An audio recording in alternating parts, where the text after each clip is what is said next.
Hey, it's Mike here. Do you sometimes break your commitments, cancel last minute on your friends, show up late to things you have scheduled with others? Of course, we all have, but for some of us, this is a pattern where we regularly don't follow through on our word. And because of this, a part of us begins to question whether we're actually living in integrity or not. And we may notice that the people in our lives are starting to get mad or frustrated with us, or even start calling us flaky. In today's episode, I want to talk about why it's so important to honor our commitments and stick to our word, not only for our own sake, but for the sake of our relationships with the people in our lives. What can we do to make sure that we're showing up when we say we will? The first thing is to stop committing to things that aren't really that important to you. Maybe it's a lunch date or a favor someone is asking of you. If you're not all in, then you have to learn to say no. Because committing to things that you only feel meh about is going to rob you of your time and energy. And if you're only doing something out of a sense of obligation, for example, you're eventually going to feel a lot of internal resistance. You won't be doing what you really want to be doing, and it's kind of going to feel like you're betraying yourself. And so learn to say no. Saying no is really saying yes to something else, and that something else should be something you're passionate about, something that is truly meaningful to you.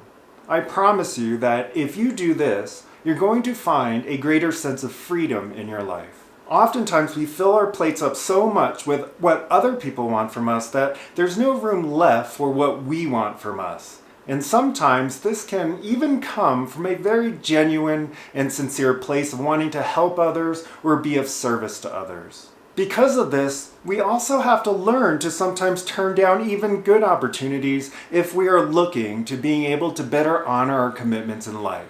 When our plates are too full, even if they're overflowing with wonderful things that we're super passionate about, we will eventually become overextended. And that can lead to burnout or not being able to show fully to each of the things we previously committed to. Learning to say no will go a long way in not having to feel sorry all the time for breaking promises we've made to ourselves and others. The second thing is to respect other people's time. We live in a culture where it's so easy to just pick up the phone and cancel on someone. Shoot a quick text, sorry, something came up, can't make it, hope you'll understand. To me, this usually shows a lack of respect for other people's time. Yes, things do sometimes come up last minute where you truly need to reschedule. But if you're known in your friend group as the person who regularly cancels on plans or shows up late to things, then I can say with some degree of confidence that you aren't really respecting the time and energy of others. Or at the very least, you're not aware of the effect your canceling or being late can have on others.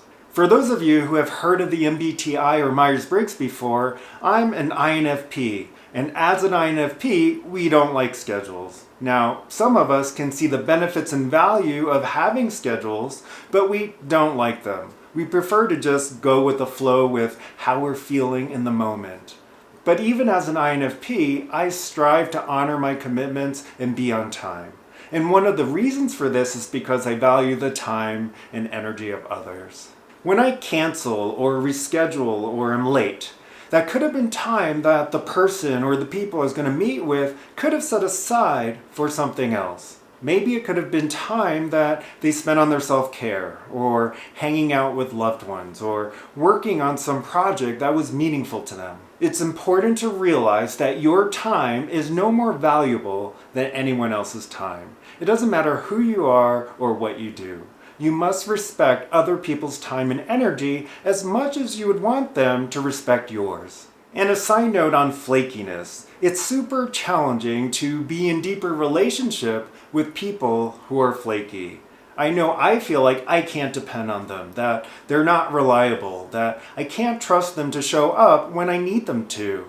I definitely don't feel flakiness is a positive character trait when it comes to having any kind of healthy relationship, whether it's an intimate relationship, a friendship, or a business one. The problem is that so many people are comfortable breaking their own commitments. And once we get comfortable breaking our own commitments, it becomes a lot easier to allow others to break the commitments they've made to us. And so there's a ripple effect.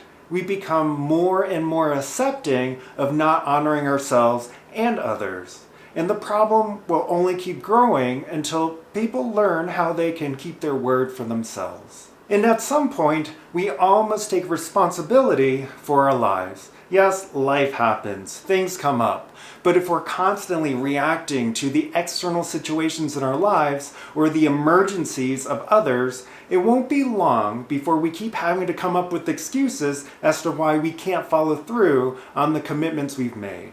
And then we won't feel like we have agency over our days, over our schedules. It becomes so that we can't possibly feel like we actually own our lives or our life choices. And the third and final thing to help us live in greater integrity is sometimes we make commitments and then cancel or don't follow through because we lose sight of why we said yes in the first place. We get shiny object syndrome and forget why we started. Why did I commit to this thing? What were the benefits I was hoping to receive? Or maybe it was, how could I have been of service to others if I showed up? And so before I cancel on someone or something, I always remind myself of my why. And in the back of my mind, I'm also asking myself, am I being respectful of other people's time and energy? I very, very rarely cancel on someone or something that I already have scheduled on my calendar. If another opportunity presents itself, I will do everything in my power to schedule it outside of the time or people I've already committed to. I know it isn't always possible, but it's truly rare to not be able to honor a commitment I've made, whether it's to myself or others. Sometimes it's as simple as saying to someone, you know what, I really would love to see you, but I already have a prior commitment at 3 p.m. Could we meet at 5 p.m. instead? For me, this is a big part of being in integrity and honoring my word. So much so, it actually takes a lot to convince myself to cancel on someone or something.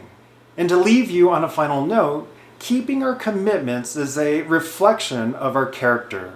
When we don't stick to our word, whether it's with ourselves or with others, we come across as untrustworthy. There's a disconnect between what we say and what we do. I believe it's much better to under-promise and then over-deliver than to promise something and end up not delivering on it. When we don't show up when we say we will, we end up damaging the very relationships that are most important to us. There ends up being a mismatch in expectations as far as the relationship itself. We begin to feel out of sync with the other person or on different wavelengths. It's much better to be upfront and clear about what we are able and willing to commit to. And ultimately, this requires a level of self-honesty with ourselves about where we are placing our time and energy, and whether it's actually in alignment with what we are saying to ourselves or telling others.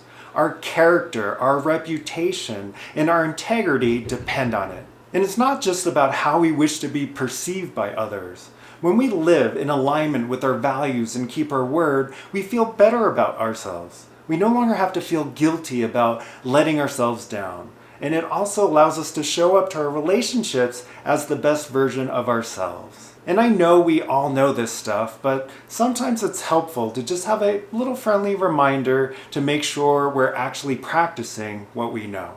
Alright, I hope you enjoyed this episode and you'll share it with others. I look forward to seeing you in the next one.